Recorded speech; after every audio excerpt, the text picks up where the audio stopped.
Hello everyone, let's go. সকলকে স্বাগত। আর ব্লগটা শুরুতেই তোমাদেরকে জানাই হ্যাপি নিউ ইয়ার। সবার নিউ ইয়ার খুব ভালো কাটুক, আনন্দে কাটুক।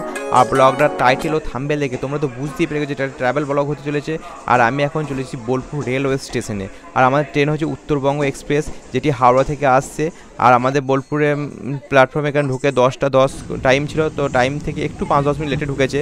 আর আমরা এখন বোলপুর থেকে বেরিয়ে চললাম এনজেপির উদ্দেশ্যে। আমাদের ট্রেন পৌঁছায় নেক্সট মর্নিং 8:30 থেকে 9টার মধ্যে। তারপর গাড়িটা আমাদের যেহেতু আগে থেকে ঠিক করা ছিল, তাই আমাদের এনজেপি থেকে অতটা অসুবিধা হয়নি গো। এনজেপি থেকে আমাদের যে রুটটা চললাম, এই রুটটা ওয়েস্ট সিকিমও যাওয়া যাবে, দার্জিলিংও যাওয়া যাবে। তবে ওয়েস্ট সিকিম সোজা বেরিয়ে যাবে, আর দার্জিলিং একটা জায়গা পথে টার্নিং নিয়ে ঢুকে যাবে দার্জিলিং। তো অনেকটা যাওয়ার পরে ওটা টার্নিংটা নেবে এনজেপি থেকে। আর কোথা থেকে টার্নিং নিচ্ছে সেটা যদি আমি পারি তো মনে থাকে তোমার নিশ্চয়ই দেখাবো।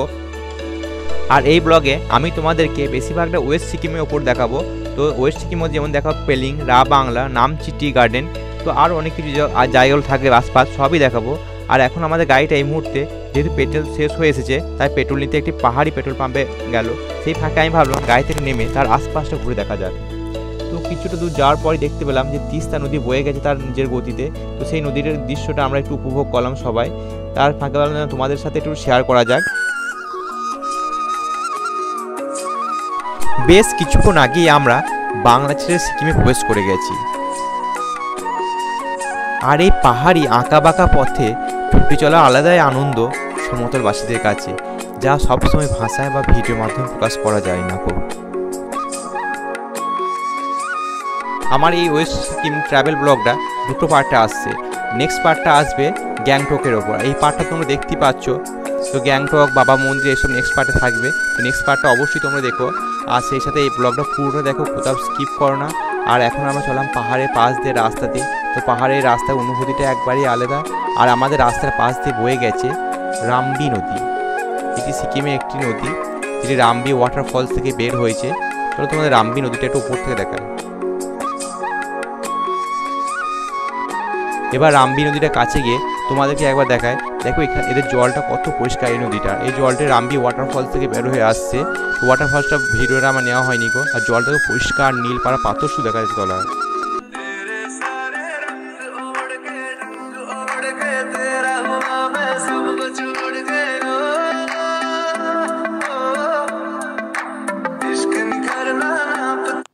এই খরস্রোতা রামবি নদীর পাশেই আছে অরেঞ্জ গার্ডেন।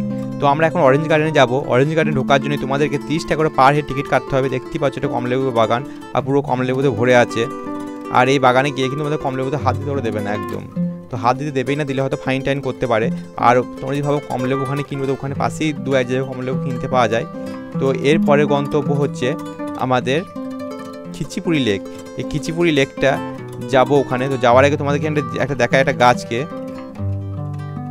দেখো এই গাছটা দেখো, মনে হচ্ছে একটা প্রাণী যেন গাছটাতে লেগে আছে, এরকম একটা দেখে মনে হচ্ছে। তো আমরা এখন খিচিপুরি লেকের দিকে যাচ্ছি। খিচিপুরি লেকটা অনেকটা নিচেতে, তো সেখানে চললাম। তো এখানে শুনেছি অনেক ভেষজ গাছ আছে আশপাশে। আর এই খিচিপুরি লেকের চারপাশে যে গাছগুলো আছে, সেই গাছের পাতা কিনে খিচিপুরি লেকে পড়ে না, সেটা আমি শোনা আছে। কিন্তু এখানে দেখি 2-1টা পাতাও পড়ে রয়েছে। আর এখানে অনেক মাছ রয়েছে। আর খিচিপুরি লেকে একটা জায়গা রয়েছে, যেটা হলো ইচ্ছে পূরণ জায়গা। আর তোমার যা মনে যে ইচ্ছে থাকবে সেটা যে ওখানে গিয়ে বলো, সেই ইচ্ছেটা তোমাদের খুব তাড়াতাড়ি পূরণ হয়। তো এখানকার লোকেদের এটাই বিশ্বাস।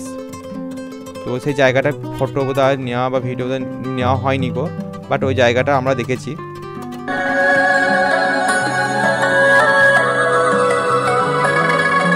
এখন আমরা চলেছি পেলিংয়ে স্কাই ওয়ালকে। এই স্কাই ওয়ালকে ঢুকতে এন্ট্রি পরে 100 টাকা করে, মানে মাথা পিছু 100 টাকা করে নেয়। এই স্কাই ওয়ালটা অনেকে গ্লাস ব্রিজও বলে থাকে। এই কারণ এটা পুরোটা কাঁচের তৈরি, সেই জন্য গ্লাস ব্রিজও বলে থাকে। তো এই ব্রিজটা উপর থেকে যদি দাঁড়াও, তাহলে তোমরা সিকিমে অনেকটা অংশ দেখতে পাবেন। চারদিকে পাহাড়, এগুলো সবই খুব দেখতে পাবে, কারণ এটা অনেকটা উঁচু ব্রিজটা। আর উপর থেকে দেখো, ব্রিজ উপর থেকে নিচটা দেখো একবার কাঁচের ইয়ে থেকে। তো এটা অনেকটা উঁচু একটা ব্রিজ।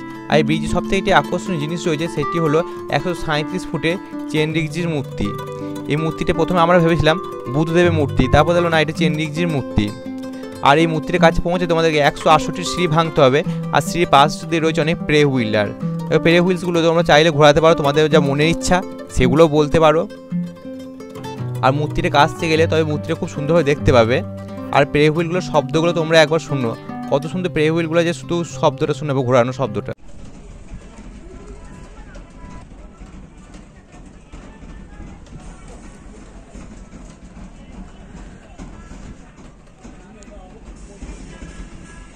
এখন আমরা চলেছি রা বাংলার বুদ্ধ পার্কে।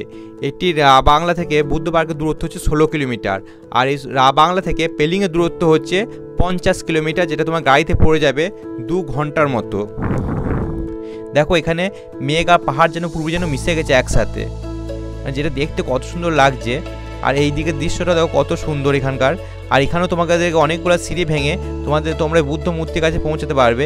আর এই বুদ্ধ মূর্তির উচ্চতা হচ্ছে 130 ফুট, আর এখানে 60 টন তামা দিয়ে তৈরি করা হয়েছে এই বুদ্ধ মূর্তিটি। আর পাশেই রয়েছে একটা সুন্দর পার্ক। তো পার্কে মানে এই যে চারপাশটা, মানে এখান থেকে দাঁড়ালে তোমরা অনেক সুন্দর ছবি তুলতে পারবে। এই জায়গাটাও খুব সুন্দর। বুদ্ধ পার্কটা অনেকটা বড় এরিয়া জুড়ে তৈরি করা হয়েছে। এটি তোমরা চাইলে হেঁটে দেখতে পারো পুরোটা, কারণ এটা দেখার অনেক কিছু রয়েছে আর অনেক ছবি তোলা হয় এইখানটাতে। আর সবথেকে তোমাদের একটা গুরুত্বপূর্ণ বিষয় জানিয়ে রাখি, এই রা বাংলা এই বুদ্ধ মূর্তির কাজ শুরু হয় 2006 সালে, আর কাজটি শেষ হয় 2013 সালে। আর এটি তোমার এনজিপি থেকে রা বাংলা আসতে তোমার গাড়িতে পড়ে যাবে 3 থেকে 3.5 ঘন্টার মতো সময়, তো অনেক টাইম লাগবে। আর যাবার আগে তোমাদেরকে বুদ্ধ মূর্তিটি আরেকবার দেখিয়ে দিই। আর দেখো তখন জলের ফোয়ারাটা বন্ধ ছিল।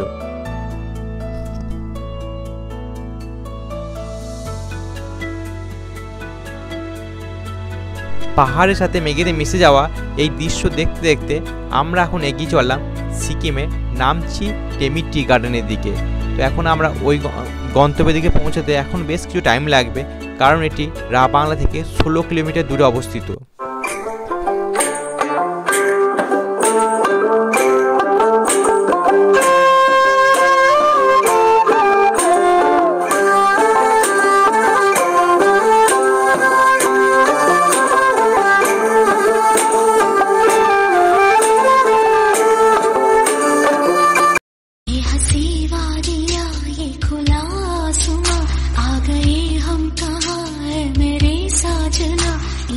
আমরা এখন টেমি টি গার্ডেনে পৌঁছে গেছি। আর এই টেমি টি গার্ডেনটি হলো রা বাংলা থেকে 16 কিলোমিটার দূরে, তোমাদের প্রথমেই বললাম। আর এটি হলো সিকিমের সব থেকে বড় চা বাগান। শুধু এখানে চা গাছ রয়েছে তা নয়, চা গাছে আর পাশে কিন্তু এলাচ গাছও রয়েছে। আর এটি সিকিম সরকার 1969 সালে এই চা বাগানটি বানিয়েছিল। আর শুনেছি এই চা বাগানের চা খুবই দামি। আর দেখো চা বাগানের মাঝখান দিয়ে এই রাস্তাটা মনে যেন কোনো এক পাহাড়ের থেকে আবার পুরো মেঘে মিশে গেছে।